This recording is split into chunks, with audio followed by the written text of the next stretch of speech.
Oh boy, man. It has been quite some time since I've really enjoyed what I've been reading, and for an extended period of time. And what I mean by that is I love the Kuma flashback, and the Kuma flashback was incredible. Egghead was good. Egghead had its slow start. The flashback with Kuma and Bonnie was perfect. And then you had Vegapunk, and then you had the Yapathon, and then you kind of just tailed off, right? You had Big Business, you had Kuma, and things kind of tailed off near the end, and you're just like, wow, what a good comeback from Wano. At the end of the day, you know what this is. You know what this channel's about. Wano slander is not something that would not be uncommon here, and it will continue because I still think it wasn't a good arc. One thing I will say is that this Rox and Harold flashback that we've gotten is just something we haven't had in a while. And what I mean by that is it is the beauty of character dynamics. It is the beauty of characters with nuance. Two main characters of a flashback or a mini arc that captivate the audience, where one person's goals and the other person's goals collide, where one person's goals and the other person's goals are both motivators for who they are intrinsically as characters. Ladies and gentlemen, we're running the global beef gimmick, land, sea, air, and I'm not talking about Kaido. I'm talking about War Thunder, where everyone is boxing, everybody's clashing, everybody's fighting, and you can even imagine that you're fighting the world government in One Piece. This is War Thunder, the biggest free-to-play war action game, where tanks, planes, helicopters, and warships are all scrapping like it's a world tour. Forget health bars. Clip a wing, you're spiraling. Tag a tank tread, that boy not moving. The damage system is crazy disrespectful. It's low-key and muy bien. And now they hit us with the Leviathans update, the Komachi stealth chopper, the T-72B3 tank with area system, and the Yamato battleship. No, I'm not talking about that Yamato. They're not just cooking, they're pushing a new villain agenda. Download War Thunder right now, and it's free to play on PC, PlayStation, and Xbox, and new players get 100k silver lions and a special decorator and much more.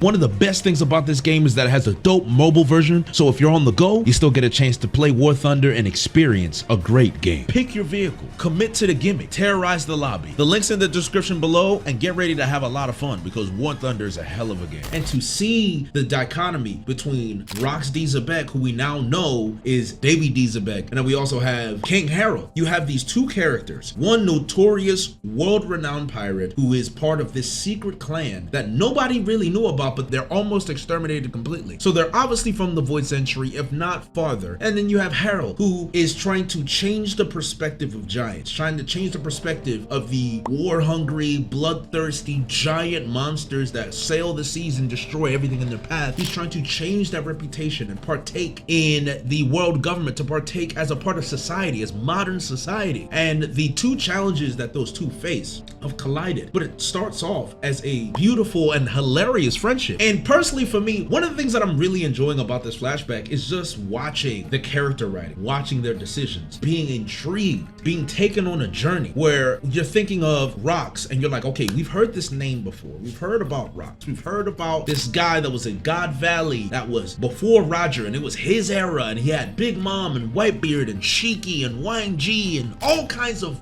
beastly old school famous pirates on their crew, Captain John, Silver Axe. And you're thinking, who could this guy be? This guy is obviously top one. You kind of have Rox in your head as this crazy evil pirate that everyone feared because he was stronger than everybody else. But as we go throughout this flashback, you're learning that Rox is actually, I mean, he's kind of mostly that. I wouldn't call him evil per se. I mean, he's pretty evil.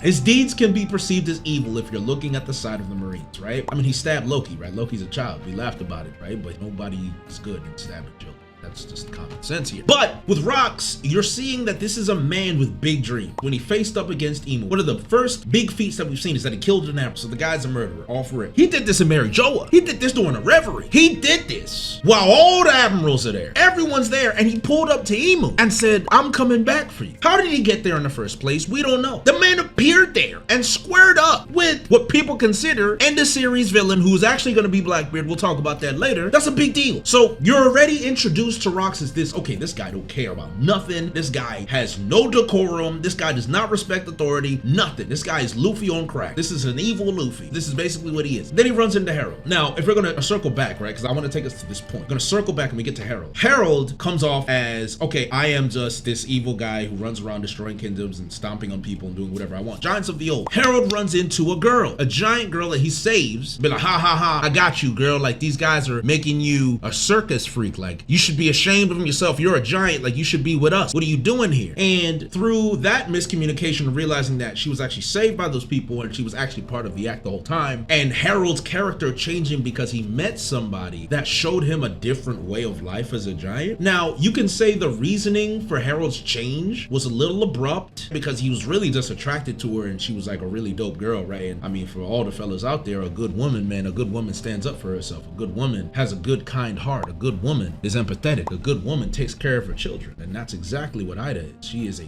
queen amongst women that we have in the story. She is fantastic. One of the bright spots of the entire series. But what we should really focus on is that slow development from that change in Harold, who is the king of Elbath, into him slowly understanding as she is opening his mind to the world, to kindness, to empathy, to the fact that humans won't be scared of them if he helps them out, and then they help him in turn. As the giants went through a famine and the humans helped them again, he realized, like, wait a minute, I want life to be this way for the future giants. I want life to be this way for the children. I don't want us to be scary. I want us to join hands. Let's have some more camaraderie. Let's benefit each other. Let's benefit mankind. So you see the journey that Harold takes in learning diplomacy. You see the journey that Harold takes over the years. As the years go by, he's petitioning to the world government. He's learning more about diplomacy. He's learning about trade deals. He's learning about hostage deals, right? Oda took his time to show you the specific things he had to learn as a leader about government, about diplomacy, about negotiation,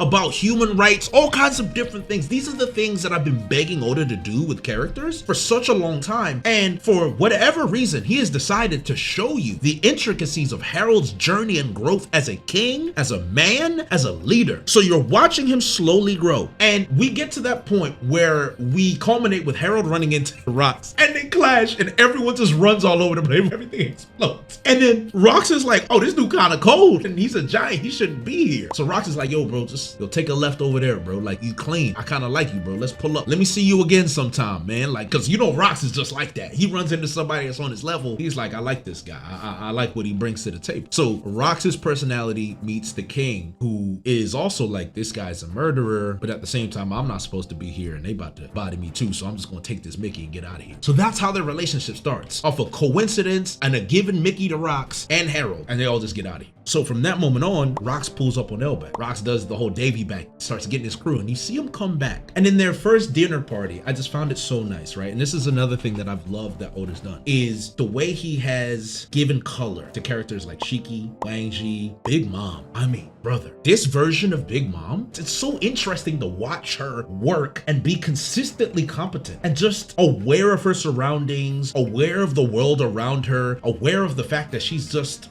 I mean, let's be honest, Gloriosa said it, she's just a hoe. She out here hoeing and having kids because that's what she wants. She just wants kids. And she's like, yeah, that's what I be doing. These devil fruits, that'd be kind of cold for Katakuri. You know, for Oven Daifuku, I could get some of these devil fruits for my kids. They might be a little strong. Seeing that dynamic, but to get back on topic, seeing Rox have dinner at Harold's place, right? Seeing Rox talk to Harold while Ida is there and having a relationship with Ida. Seeing Rox try to tell Harold, yo, join my crew, bro. There's things that I want to do and I think you'd be great if you join me. We're unstoppable. And then Harold telling Rox his dream. No, I want to join the world government. I want the giants to be part of the world government. I want to do better for my people. And Rox is like, bro, you're an idiot. Like, that's not going to work. Like, I know what they are. They're trash. You're stupid. You're dumb. What are you doing? Harold's like, nah, man, you're evil. Why would I listen to what you got to say? It's little, right? But when it comes to the intricacies of writing and character dynamics, which I really hone in on, these are the things that you love to see. It's almost as if now you're no longer trying to see what the author is trying to convey to you. With these moments, the author transports you into that area. The way he's drawn the environment, the way he's drawn the setting, the character dynamics of Shiki laughing, why would I follow Rox? Rox is trash. If he were dying, I'd laugh at him. And the back and forth between Rox and Harold. It's almost as if you're sitting at the table and you're watching it happen. You can just sit there and absorb and think about, who do I like more, Rox or Harold? Imagine you're watching that conversation live and you're watching those two conversate, and in your mind, you're just thinking like, I wonder which one I really side with. That's very interesting. The fact that you've already gotten to that point shows you how well the character dynamics have been portrayed, because it's able to take you out of your comfort zone. It's take you out of the concept of just reading and immerse you in the world. And that feeling that I just described is the feeling that I always get when I'm around Rox and Harold, where it's always, wow, Rox is really doing what he said he's doing. He's looking for those devil fruits. He's talking about the Galileo workers, right? The giants that were frozen, that we believe made the Noah. All of this lore stuff that's being tangled with within Rox's story and Harold's story is all the really good stuff, right? Because it's plot relevant. But what I'm really enjoying the most part is just the immersion I'm getting every time I see Rox or Harold on screen. Because with Rox, you're thinking, here's this magnanimous man. Here is Hachinosu Island, where all of these crazy toxic pirates are here. But then Rox is blowing holes through the skull and saying, oh man, this is great. This is better. I can't wait for us to go find these devil fruit. Like, you're just seeing the measure of the man. You're seeing that how his crew is really just a ragtag bunch of toxic, overly powered pirates that are following one man's charisma. That's it. Meanwhile, you're seeing Harold struggle with the world government, struggle with CP9, struggle with the Gorosei, right? Dealing with the Gorosei and how they're saying the one way that we'll let you in is if you intercept Rox, if you kill Rox, if you stop this, if you stop that. We've seen Saturn with Kuma, so we're just seeing the same thing with Harold. So then we get to this big clash, right? Because they keep constantly clashing over their ideals, right? Whether it's Ida looking at Rox and saying, nah, man, you're evil, like you're trash. And Rox is like, I love this. This is a good woman, man. It's a good woman you got over here, Harold. And it's like, yeah. And then you get to the big culmination that we just got last chapter, which is Rox and Harold's allegedly final face-off, where it's such a beautiful moment. Rox opens up to Harold and tells him about his family, tells him about the Davy clan, or almost extinct, how their name is more known in the underworld. Like, he's really being vulnerable here. And Rox doesn't really come off as a vulnerable guy, but Oda did a really good thing. During the whole Shaki stuff, right, which is a little ridiculous, right? You can kind of accept that because One Piece can be a goofy story and a silly story at times. So you can accept that as long as Oda gives you a little bit of seriousness in between, right? It's always about balance, which is what a lot of people struggle with Gear 5th, is the balance of goofy versus serious, right? Because One Piece is also a serious manga while also being a goofy manga. But one thing that I love with Rox and the whole Shaki stuff is like Rayleigh is hiding from Shaki, all the pirates are there to see Shaki because Shaki's the bad. But then Rox is all of a sudden no longer that interested or not that smitten by Shaki. And they're just like, yo, Rox, what's going on? I know what that look is. Like, you got a jaw, don't you? Like, you got something. And you see the smile and he was like, yeah, like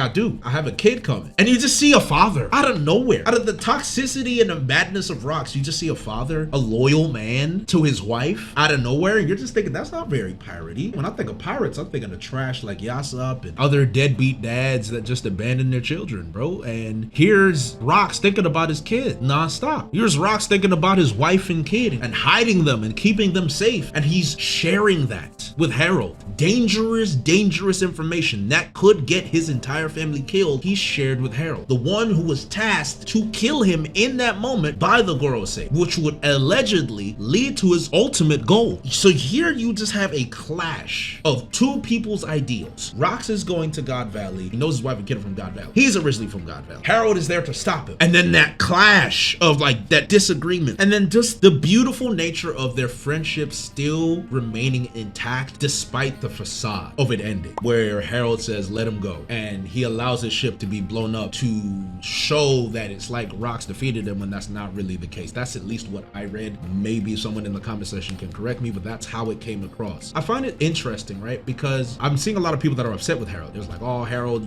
Harold's selling out. He's selling out for the world government, right? Here's one of the things that I love about Harold a lot. And I've been slandering the Giants for a minute. Me and Brago, we did a collab talking about how we find most of the Giants trash, right? Dorian Bragi, right? Dookie and Bookie. People have called him that before. But Loki has been very good. And Harold has been honestly a godsend because Harold is what Garp should be. And what I mean by that is Harold is making a decision that is unpopular to the reader because we know what the world government is. And it seems like he's selling out his homie for the sake of turning a blind eye to the evils of the world government, slavery, and all kinds of other horrible things that the celestial dragons do. But the difference between him and Garp, right? Because people have the same issue with Garp. We know Harold's motivations. We know the journey that he is taken to get to where he's at. You can forgive the naivety because we're the reader. We know he does not. So if you're putting yourself in his shoes, he's only thinking about everyone else but him. He's not thinking about himself. He's thinking about the future of Elbaf. He's thinking about the safety of the children of Elbaf. He's thinking about the ability to actually interact and trade with other countries, right? One of the saddest moments, I think, is him realizing that he could not help the country that helped his country during a time of famine. One of the things I love that he still bodied them anyway. He still bodied the government ships anyway, and that which probably set him back quite a bit. But the fact that you can still see the character of Harold in that moment and then still see that he's still trying to join the world government every way, it's a beautiful complexity. It's a beautiful complexity when it comes to a character where his morals and his ideals and his character are all clashing for the sake of just one abstract concept. It's really an abstract future that he's looking at, because he believes if he joins the world government, things are going to be okay for Elbaf. But at the same time, he doesn't really know what the outcome of that is going to be. So seeing how things end up with Harold already, as we've seen in the flashback, he ends up dying. He ends up being killed by his own guards, or whether it's by a Domi reversal, we know it's going to be a bad outcome. And it saddens me now because it's such a tragic way for such a good, complex, and nuanced character to go out, especially with Rox now becoming way more complex, because we really just paint him as this rowdy pirate who's trying to destroy the world. He wants to destroy Emu. We know he's a Davy now, so his natural enemy is probably Emu and the Celestial Dragons anyway, so we understand his motivations now. We have more reasons for why Blackbeard is probably going to go after Emu. I said Emo, that's funny. Emo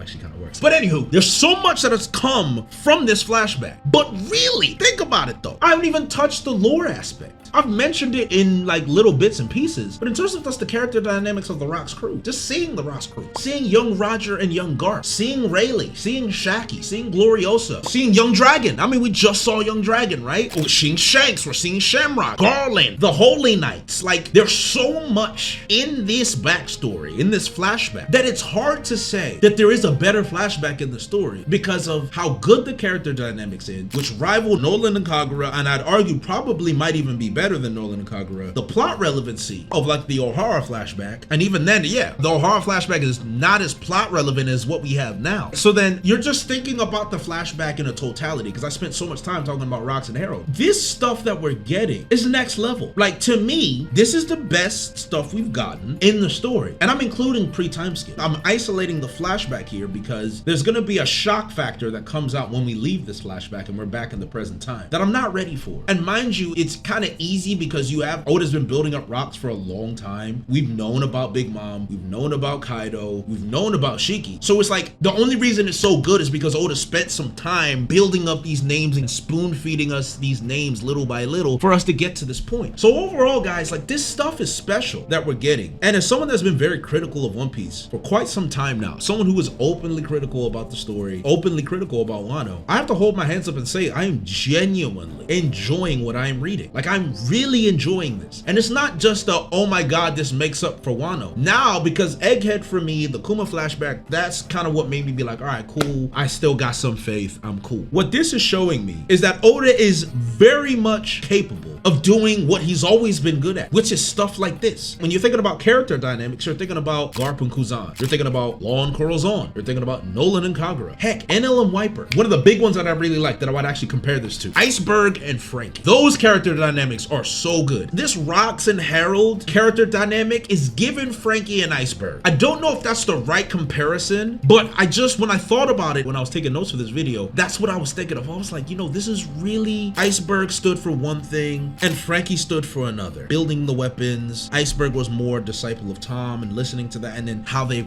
really come together and their friendship is still there, but they've taken different paths, right? Their ideals have clashed a little bit. It really gives me that. And Iceberg and Frankie is pretty underrated when you think about character dynamics, right? So I just really wanted to talk. I really just wanted to yap. It's been a while. I don't remember the last time I sat down and really just yapped about what I'm enjoying from the story or even reviewed it. It's good stuff, guys. Like, it really, really is. Like, the world building has been amazing. God Valley has become such a bigger piece of the world than we've ever even realized. The fact that it's home to the Davy clan, the fact that the Holy Knights found something in that island that they're looking for, which I'm assuming is either the Gum Gum fruit or something else, could be Law's fruit, the Opi Opi no Mi. There's so many different things that we can think about here. But guys, it's the best flashback, man. To me, it's the best flashback. It might be the best flashback in the story. Recency bias, I don't care. Let me just do recency bias, man. I'm a reactionary guy anyway, so we might as well just run with it. If someone disagrees, let me know. We'll have a stream about it. We'll talk about it, right? Because they got a flashback tier list coming up. So guys, let me know what you think of the Rox flashback. Let me know if you think this is the best flashback in the story, and let me know if character dynamics mean as much to you as it does to me, because this is what I'm here for. I'm here for character dynamics. I'm here for the characters. I'm not really here for the plot, if I'm gonna be honest with you. The plot is great, but I'm really here for the characters. So when I see this stuff, you got my attention. You have my curiosity, Oda, but now you have my attention.